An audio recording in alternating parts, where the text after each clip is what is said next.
Hi అండి, నేను మీ Susheeleshwar. Welcome to Panchareddy blogs. అమ్మవారి ఇంటి దగ్గర కొండపైన ఒక అమ్మవారి గుడి అయితే ఉంది. అక్కడ ప్రతి వార్షికోత్సవానికి కూడా తీర్థం అయితే అవుతుంది. బట్ ఈ ఇయర్ అయితే మాత్రం కొంచెం స్పెషల్, ఎందుకంటే 300 అడుగుల ఎత్తున కన్స్ట్రక్షన్ అయితే చేస్తున్నారు. తీర్థం అయితే 3 రోజులు జరుగుతుంది. ఫస్ట్ రోజు అయితే అమ్మవారికి సారీ మురాట తీసుకుని వెళ్తారు. మేమైతే సారీ పంచదార పూరీలు చలిమిడి తీసుకుని వెళ్ళాము. రెండవ రోజు కుంకుమ పూజ అయితే జరుగుతుంది. మూడవ రోజు అయితే నార్మల్ గా అమ్మవారికి భోగం పెట్టేసి దర్శనం చేసుకోవడమే. మేము దర్శనం చేసుకునే టైంకి లిఫ్ట్ కి డొనేట్ చేసిన వాళ్ళకి సన్మానం అయితే చేస్తున్నారు. చూసారా అమ్మవారు అయితే ఎంత కలగా ఉన్నారు.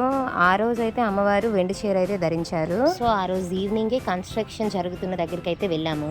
అక్కడ అమ్మవారి విగ్రహం అయితే 36 అడుగుల ఎత్తులో కడుతున్నారు. అక్కడికి వెళ్తే వైజాగ్ సిటీ మొత్తం కనిపిస్తుంది. ఇప్పుడు ఏంటి వ్యూ ఉంది కానీ నైట్ అయితే ఇంకా బాగుంటది. ఈ కన్స్ట్రక్షన్ అనేది 2028 కల్లా కంప్లీట్ అవుతుందని కమిటీ వాళ్ళు అయితే చెప్పారు. ఈ ఏరియాలో స్కేటింగ్ కూడా ప్లాన్ చేశారు. ఇది చెప్పాలంటే పెద్ద మ్యాపే ఉంది. నైట్ కి ప్రోగ్రామ్స్ అండ్ యాక్టివిటీస్ కూడా కండక్ట్ చేశారు.